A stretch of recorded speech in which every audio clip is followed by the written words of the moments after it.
Hello, അസ്സലാമലൈക്കും. ഇന്നിതാ ഞാനൊരു മധുരമുള്ള ഡിഷായിട്ടാണ് വന്നത്. നമ്മുടെ സ്ട്രോബെറി പായസം. പല ടൈപ്പിലുള്ള പായസം നമ്മൾ ഉണ്ടാക്കാറുണ്ട് അല്ലേ. അപ്പം നമ്മളിപ്പോൾ ഇതാ ഡിസംബറൊക്കെ ആയിക്കഴിഞ്ഞാൽ സ്ട്രോബെറിയുടെ സീസണാണ്. നന്നായിട്ട് സ്ട്രോബെറി കിട്ടുന്ന കാലമാണ്. അപ്പോൾ ഒരു 5-8 സ്ട്രോബെറി വെച്ചിട്ട് നമുക്ക് നല്ല അടിപൊളി ഒരു പായസം ഉണ്ടാക്കാം. നമുക്ക് പായസം എങ്ങനെ ചെയ്യാൻ നോക്കാം. ഞാനിതാ ഒരു 150 ഗ്രാം സ്ട്രോബെറി ഇതാ ചെറിയ കഷ്ണങ്ങളാക്കി അരിഞ്ഞു വെച്ചിട്ടുണ്ടേ. സ്ട്രോബെറി എടുക്കുമ്പോൾ ശ്രദ്ധിക്കുക, നന്നായിട്ട് പഴുത്ത സ്ട്രോബെറി എടുക്കാൻ നോക്കുക കേട്ടോ. പച്ചയാകുമ്പോൾ ഭയങ്കര പുളിപ്പായിരിക്കും. ഞാൻ എന്താ സ്ട്രോബെറി അരിഞ്ഞ സമയത്ത് ഈ വൈറ്റ് പോർഷനിൽ ഇവിടെ അങ്ങ് ആ വൈറ്റ് കൂടെ കൂട്ടിയിട്ട് കട്ട് ചെയ്തിട്ട് ബാക്കിയാട്ടോ എടുത്ത്. ഇനി ഇതാ ഞാനിവിടെ നമ്മുടെ ചവ്വരിയിലെ സബൂനരി എന്നൊക്കെ പറയും, സാഗോ സീഡ്സ്, അതൊരു 1/4 കപ്പ് കുറച്ച് 1 മണിക്കൂറോളായി വെള്ളത്തിൽ കുതിർത്തി വെച്ചിട്ടുണ്ട്.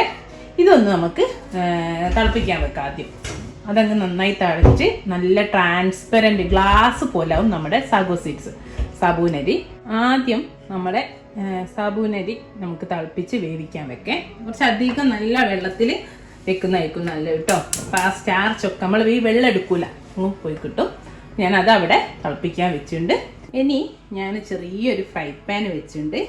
1 ടീസ്പൂണ് നെയ്യ് ഇട്ട് കൊടുക്കുകയാണേ. നല്ല പശു നെയ്യ് ഇട്ട് കൊടുത്തു. നെയ്യൊക്കെ നന്നായി ചൂടായി ഒന്ന് മെൽറ്റായി വന്നിട്ടുണ്ട്. കുറച്ച് നട്ട്സ് ഇത്തിരി മതി കേട്ടോ.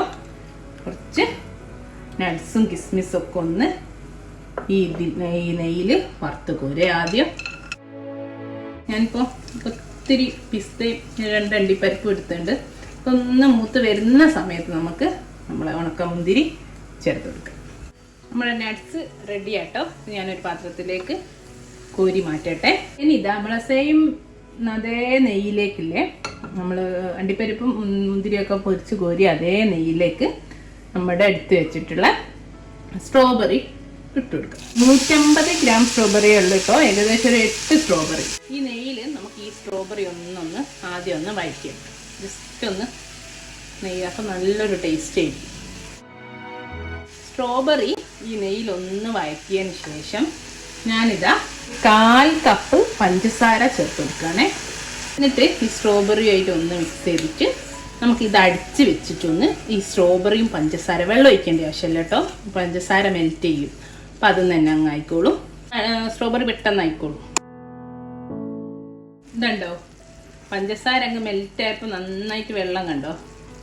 ഇനി ഇതിൽ കിടന്നിട്ടങ്ങ് നമ്മളെ സ്ട്രോബെറി ഒന്ന് നന്നായിട്ട് വെന്ത് നല്ല സോഫ്റ്റ് ആവും. അതുവരെ നമ്മുടെ ഇതിലേക്ക് എടുക്കട്ടെ. ഒരു മീഡിയം ടു ലോ ഫ്ലെയിമിൽ വെച്ചാൽ മതി കേട്ടോ. അതേപോലെ ഇവിടെ കിടന്നതാ നമ്മുടെ സാഗോ സീഡ് ഇല്ലേ, സാബൂനരി, ഇതവിടെ നന്നായിട്ട് ആയിക്കൊണ്ടിരിക്കുന്നു. ഒന്നുകൂടി ഒന്നായാൽ മതി. നമുക്കിതൊരു അരിപ്പയിലൂടെ വെള്ളം മാറ്റി അരിച്ച് മാറ്റി വെക്കാം കേട്ടോ. നമ്മളെ സ്ട്രോബെറി ഒക്കെ ഇവിടെ നന്നായിട്ട് കണ്ടോ സോഫ്റ്റ് ആയിട്ട് ആയി വന്നിട്ടുണ്ട് കേട്ടോ. നൂടൊന്ന് വറ്റിയത് തണുക്കുമ്പോഴേക്കിനും പിന്നെ നമ്മളിത് ഒന്ന് ഇവിടെ പായസം വെക്കണമല്ലോ, ആ ഒരു സമയം വരെ ഇവിടെ തണുക്കാൻ വെക്കും. ആ ഒരു സമയം കൊണ്ട് ഒന്നുകൂടെ കുറുകിക്കോളും കണ്ടോ. ഇനി ഞാൻ തീ ഓഫ് ചെയ്യട്ടെ, ഇവിടെ മാറ്റി വെക്കാം, ഒന്ന് ചൂടണിയാൻ കേട്ടോ. ഇനി നമുക്ക് പായസം ഉണ്ടാക്കാനുള്ള പാല് തിളപ്പിക്കാം. അതിന് ഞാനൊരു 3 കപ്പ് പാല്, അതായത് 750 ml പാല് നമ്മൾ പായസം വെക്കുന്ന ഒരു പാത്രത്തിൽ എടുത്തു വെച്ചിട്ടുണ്ട്. അതോടൊപ്പം ഇതാ ഞാൻ ഒരു 1/4 കപ്പ് നമ്മളെ മിൽക്ക് മെയ്ഡ്, കണ്ടൻസ്ഡ് മിൽക്ക് കൂടെ ചേർത്ത് കൊടുക്കുന്നുണ്ട് പാലിലേക്ക്. എന്നിട്ട് നന്നായിട്ട് പാലും കണ്ടൻസ്ഡ് മിൽക്കും യോജിപ്പിച്ചെടുക്കട്ടെ. ആദ്യം മിൽക്ക് മെയ്ഡും പാലും നന്നായിട്ട് യോജിച്ചിട്ടുണ്ട്. ഇത് യോജിച്ചില്ലെങ്കിൽ എന്താണെന്നറിയോ, നമ്മൾ പാല് തിളപ്പിക്കുമ്പോൾ മിൽക്ക് മെയ്ഡ് അങ്ങ് അടിയിൽ പിടിച്ചു കേട്ടോ. അതുകൊണ്ടാണ് ഞാൻ തീ ഓൺ ചെയ്ത് കൊടുക്കട്ടെ. നമുക്ക് പാല് നന്നായിട്ടൊന്ന് തിളപ്പിക്കാം. പാല് തിളച്ചൊന്ന് കുറുകി വരട്ടെ. ഇപ്പം നമ്മളെ പാല് നന്നായിട്ട് തിളച്ചുകൊണ്ടിരിക്കുന്നുണ്ട്. ഈ ഒരു സമയത്ത് നമുക്ക് നമ്മുടെ നേരത്തെ ചവരില്ലേ, സാബൂനരി, ഞാനിവിടെ എടുത്ത് വെച്ചിട്ട് അത് ചേർത്ത് കൊടുക്കാം. ഇതിന് പകരം നിങ്ങൾക്ക് വേണമെങ്കിൽ നമ്മളെ ഉണങ്ങലരിയില്ലേ, പായസത്തിൻ്റെ അരി, അത് വേണമെങ്കിൽ ഒരു 1/4 കപ്പൊക്കെ ചേർത്ത് കൊടുത്താൽ മതിയേ. എന്നിട്ട് പാലിൽ വേവിച്ചെടുത്താൽ മതി. അപ്പോൾ ഇതും നല്ല ടേസ്റ്റ് ഉണ്ടാവും. ഞാനിപ്പം സാബൂനരിയാണ് ചേർക്കുന്നത്. ഉണ്ടെങ്കിൽ അരി ചേർത്താലും കുഴപ്പമില്ല, എന്താണെങ്കിലും നിങ്ങൾക്ക് ഇഷ്ടത്തിനനുസരിച്ച് ചേർക്കാം. പിന്നെ ചിലർ സേമിയം ചേർക്കും. പക്ഷെ സേമിയം ചേർത്തിട്ട് ഉള്ള സ്ട്രോബെറി പായസത്തിനോട് എനിക്ക് വലിയ താല്പര്യമില്ല കേട്ടോ. പക്ഷെ നമ്മൾ ആ ഒരു സ്ട്രോബെറി പായസം എന്നുള്ളത് ആ ഒരു ടേസ്റ്റ് ഒന്ന് മാറിപ്പോവും. പക്ഷെ സേമിയവും വേണമെങ്കിൽ ചേർക്കാം, ഇത്തിരി, എല്ലാം കുറച്ച് മാത്രമേ ചേർക്കാവൂ കേട്ടോ. ഇത് ഈ പാലും നമ്മുടെ സാബുനരിയും എല്ലാം കൂടെ ഒന്നുകൂടെ ഒന്ന് കുറുകി വരട്ടെ കേട്ടോ. അതേപോലെ ഞാൻ കുറച്ച് പഞ്ചസാരയുടെ ചേർത്ത് കൊടുക്കുകയാണെ. നിങ്ങൾക്ക് മധുരത്തിനനുസരിച്ച് ചേർക്കാം. ഞാനൊരു 3 ടേബിൾ സ്പൂൺ പഞ്ചസാരയുടെ ചേർത്ത് കൊടുത്തിട്ടുണ്ടേ. പിന്നെ വേണം നമുക്ക് ലാസ്റ്റ് നോക്കിയിട്ട് ചേർത്താൽ മതിയല്ലോ. അതേപോലെ നമ്മളെല്ലാ പായസത്തിൽ ചേർക്കും പോലെ മധുരത്തിൻ്റെ ആ ഒരു വെള്ളംപുളി ഇല്ലാതിരിക്കാൻ വേണ്ടിയിട്ട് ഒരു നുള്ളു ഉപ്പ്. എപ്പോഴും പായസം ഉണ്ടാക്കുമ്പോൾ എന്ത് മധുരമുള്ള ഉണ്ടാക്കുമ്പോൾ നമ്മൾ ഒരു നുള്ളു ഉപ്പ് ചേർത്ത് കൊടുക്കുമല്ലോ, ആ ഒരു ടേസ്റ്റ് ബാലൻസ് ആവാൻ. അതിന് വേണ്ടിയിട്ട് കുറച്ച് ഉപ്പും ചേർത്ത് കൊടുത്തിട്ടുണ്ട്. എന്നിട്ട് ഒന്നുകൂടി കുറി കയറട്ടെ കേട്ടോ. എന്നാൽ നമ്മുടെ പാലൊക്കെ നന്നായിട്ട് കുറുകി കണ്ടോ, കളറൊക്കെ മാറി കുറുകി വന്നിട്ടുണ്ടേ. ഞാൻ നന്നായിട്ട് തീ കുറച്ചിട്ടുണ്ടേ. ഇനി ഞാൻ ഇതിലേക്ക് ഒരു 100 ml നമ്മുടെ ഫ്രഷ് ക്രീം ചേർത്ത് കൊടുക്കുകയാണേ. ഇത് ചേർത്താൽ നല്ലൊരു ടേസ്റ്റാണ്, ചേർത്തില്ലെങ്കിലും കുഴപ്പമൊന്നുമില്ല കേട്ടോ. എന്നിട്ട് നന്നായിട്ട് അങ്ങ് യോജിപ്പിച്ചു കൊടുക്കാം. ഒഴിച്ചിട്ട് ചെറിയ തീയിലേ ചെയ്യാവേ. ഞാൻ ഫ്രഷ് ക്രീം ചേർത്തു, നന്നായിട്ട് യോജിച്ചു കൊടുത്തു. എന്നിട്ട് തീ ഓഫ് ചെയ്തു കേട്ടോ.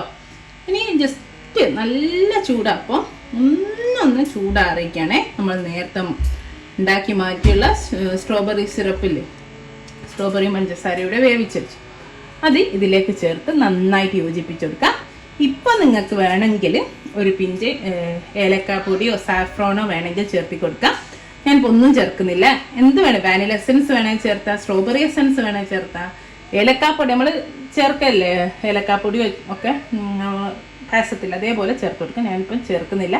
എനിക്ക് ആ ഒരു സ്ട്രോബെറിൻ്റെ ഫ്ലേവർ മാത്രം മതി, അതാ കുട്ടികൾക്ക് ഇഷ്ടം കേട്ടോ.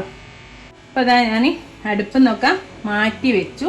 ജസ്റ്റ് ഒന്ന് ചൂട് തണ്ണു. നമ്മളെ ഇതില്ലേ സ്ട്രോബെറി സിറപ്പ്, അത് നന്നായിട്ട് തണയണം കേട്ടോ. നന്നായിട്ട് തണഞ്ഞുണ്ട്. ഇനി ഞാനിത് നമ്മളെ പാലിലേക്ക് കുറേശ്ശെ ചേർത്തിട്ട് മിക്സ് ചെയ്ത് കൊടുക്കുകയാണേ. നമ്മുടെ സ്ട്രോബെറി പായസം ഇവിടെ റെഡി ആയിട്ട് നന്നായിട്ട് യോജിപ്പിച്ച് കൊടുക്കുക. പിന്നെ നമ്മൾ നേരത്തെ വറുത്ത് കോരി വെച്ച അണ്ടിപ്പരിപ്പ് മുന്തിരിയൊക്കെ അല്ലേ, അത് ചേർത്തും കൊടുക്കാം. ഇത്രേ ഉള്ളൂ കേട്ടോ.